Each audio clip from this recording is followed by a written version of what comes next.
Olá mais uma vez, meu querido irmão e irmã em Cristo. Nós estamos aqui com mais um vídeo, mais uma aula no canal Conectados na Palavra, nosso curso de capacitação teológica avançada.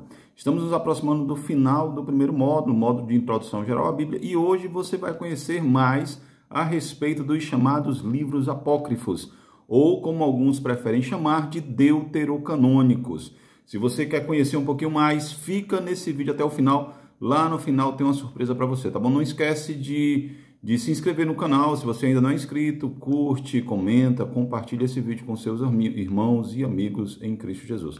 Fica com a nossa aula agora, eu vou partilhar agora a minha tela para você, tá bom? Boa aula, que Deus te abençoe. Muito bem, dando continuidade agora à nossa aula. Nós somos o Ministério Conectado na Palavra e esse é o curso de capacitação teológica avançada.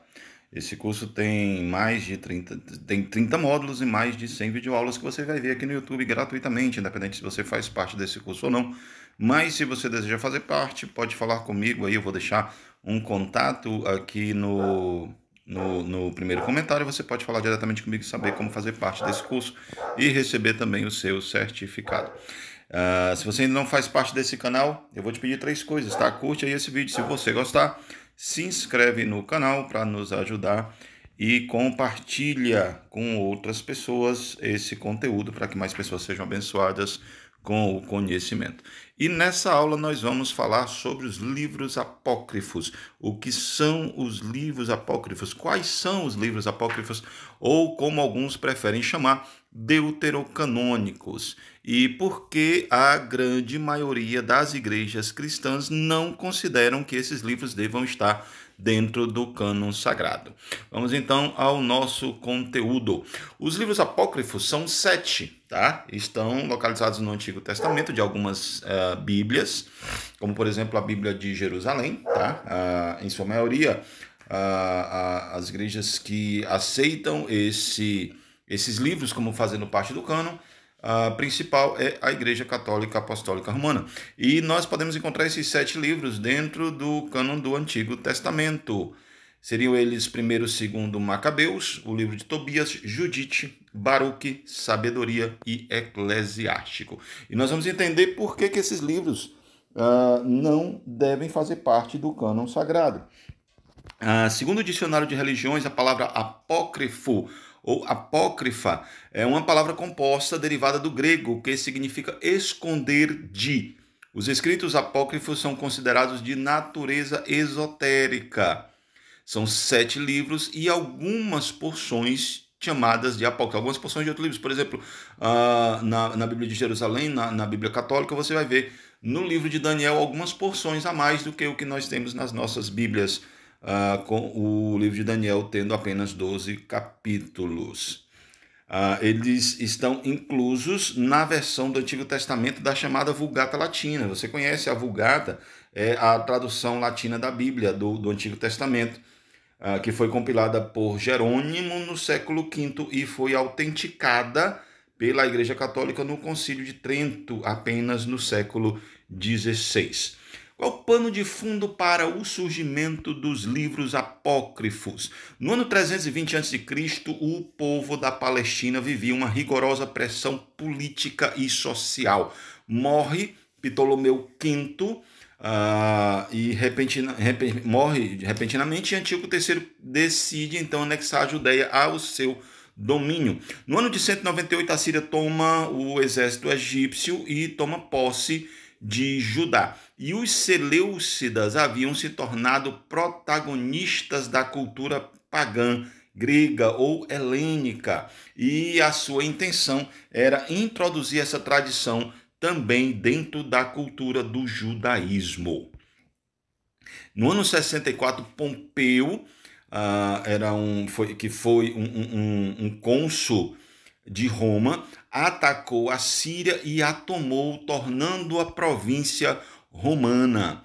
Começam então as resistências judaicas, as influências gregas ocasionadas por esse tempo de perseguição, de repreensão, fizeram com que os judeus ansiassem então por libertação. Eles foram perseguidos e repreendidos muito tempo, então eles ansiavam por libertação, ansiavam por um Messias que seria enviado para libertá-los. Eles não entenderam exatamente a mensagem do Messias, do que exatamente o Messias deveria libertá-los. Então começa a aparecer muitos escritos, chamados escritos apocalípticos, que falavam a respeito da chegada desse Messias que iria livrá-los, que iria salvá-los da perseguição romana, do cativeiro romano.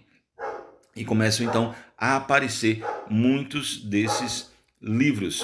Os personagens que apareciam nesses escritos, sobretudo nos livros apócrifos do Novo Testamento, não está na Bíblia, mas tem livros apócrifos também na época do Novo Testamento, raramente não eram contrabalançadas por anticristos, ambos servidos por muitos notáveis seres angelicais. Em um mundo literário e espiritual formado parcialmente por fatos e parcialmente por fantasias, constituindo a fantasia de um importante ingrediente para a manutenção das expectativas dos menos estáveis emocionalmente.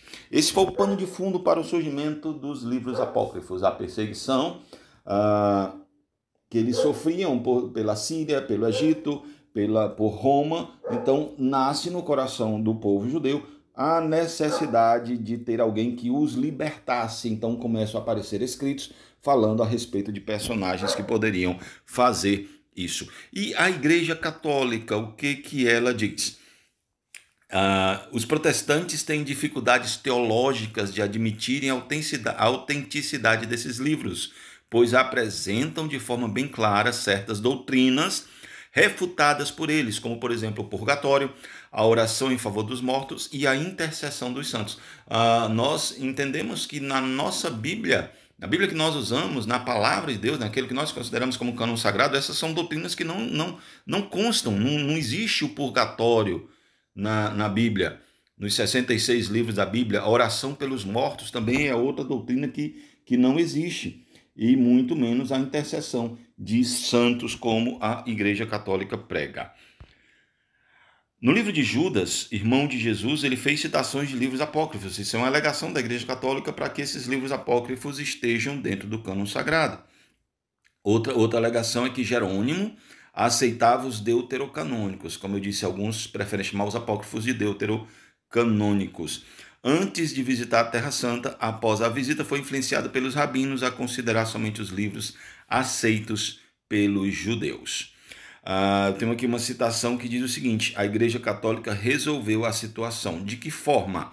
A partir dos concílios de Hipona, de Cartago III e Cartago IV, no ano 450, o Papa Inocêncio I ele reafirmou o cânon bíblico que nós encontramos na Bíblia da Igreja Católica, com todos os deuterocanônicos, numa carta ao bispo Exupério de Tolosa.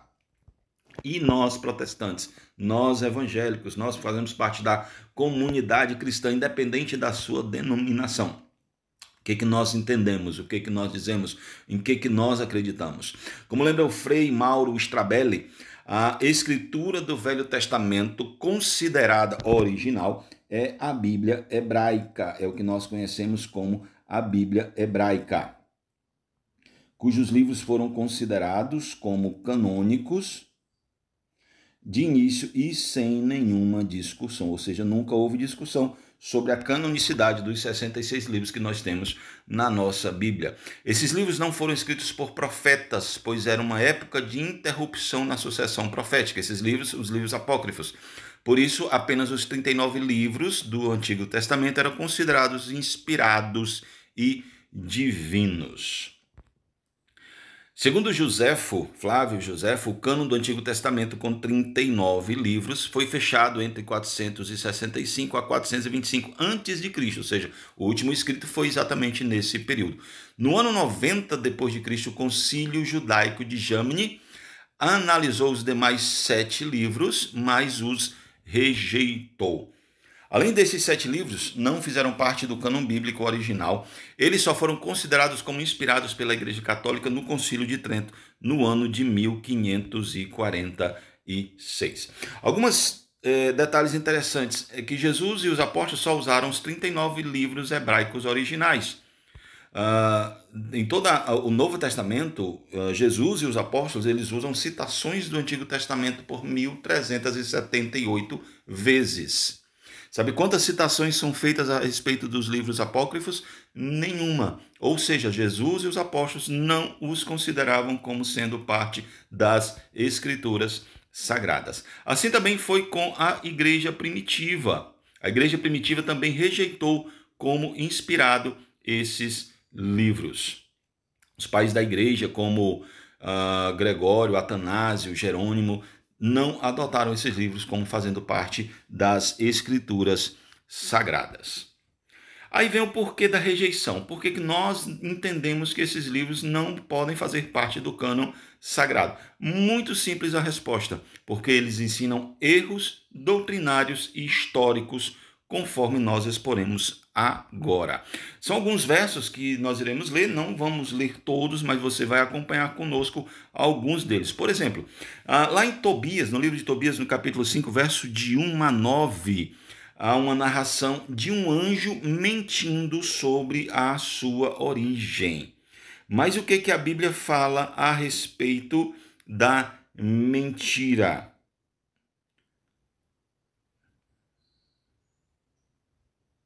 A Bíblia, em Isaías capítulo 63, Oséias capítulo 2, a Bíblia diz claramente que mentir é pecado. E um ser celestial como um anjo não deveria ser capaz de cometer nenhum tipo de pecado. Outra coisa interessante é que o livro de Eclesiastes, capítulo 12, verso 4 a 6, diz que nós devemos negar o pão aos ímpios. Mas lá no livro de Provérbios, no capítulo 25, verso 21 e 22, diz o seguinte: se o teu inimigo tiver fome, dá-lhe pão para comer, e se tiver sede, dá-lhe água para beber. No livro de Judite, mostra uma mulher que jejuou pela vida toda. Mas em Mateus, no capítulo 4, quando Jesus vai para o deserto, logo após o seu batismo, ele diz que Jesus jejuou por apenas 40 dias. Apenas, né? Porque a outra teria jejuado a vida toda. Mas 40 dias é bastante tempo. Quem já jejuou sabe que não é fácil. Mas o próprio Cristo só passou 40 dias. Como uma mulher normal comum poderia jejuar durante toda a sua vida.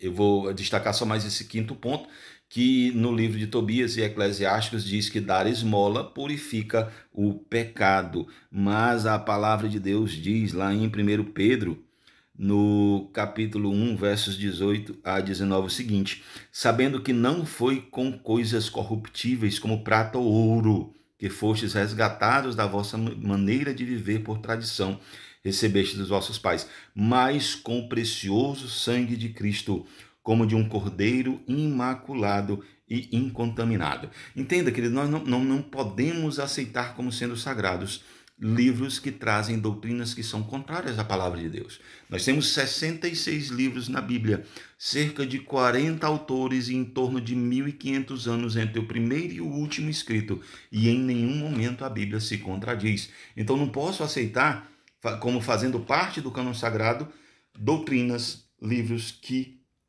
contrariam as principais doutrinas da Bíblia. Por exemplo, essa quinta, ela fala a respeito da salvação pelas obras, e nós cremos na salvação pela fé, e somente pela fé em Cristo Jesus. Mais alguns textos eu queria que você conferisse na sua casa. Eu não vou olhar texto por texto, porque ficaria muito longo, tá?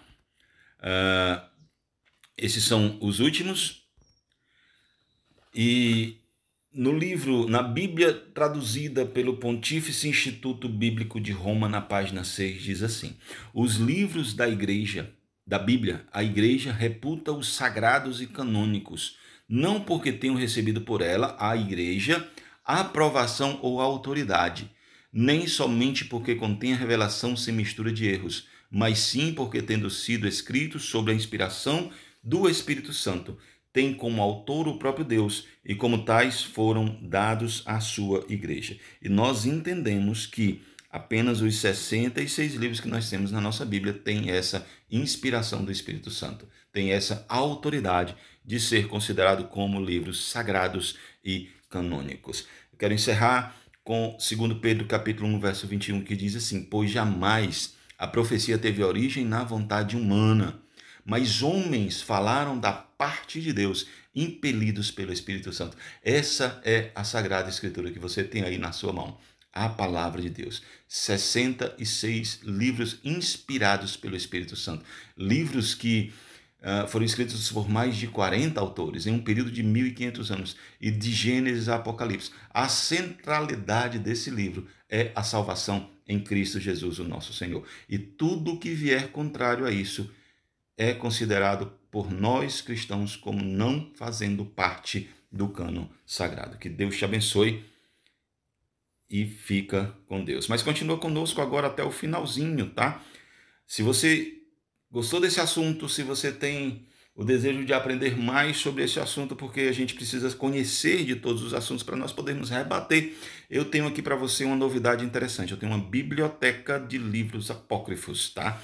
Todos os 7 livros apócrifos, mais os escritos apócrifos da época do Novo Testamento e cerca de 200 documentos de época que falam a respeito desse assunto. Tudo em PDF, é o que nós chamamos de biblioteca de apócrifos, tá? Mais de 200 documentos em PDF que você pode ter como uma forma de ajudar o nosso canal, o nosso ministério a continuar o seu trabalho, tá? O valor desse material é R$ 49,90. Mas para você que está assistindo esse vídeo, você vai pagar apenas R$ 8,00, vai receber todo esse material. Vou deixar aqui no primeiro comentário um link em que você vai clicar e vai falar diretamente comigo, caso você queira adquirir este material, ok? Se você perdeu a aula passada, que nós falamos sobre línguas bíblicas, eu vou deixar aqui na descrição do vídeo o link para que você assista também a essa aula, tá bom? E na próxima aula nós vamos falar sobre os manuscritos bíblicos e os manuscritos do Mar Morto. Que Deus te abençoe e fica na paz do Senhor Jesus Cristo.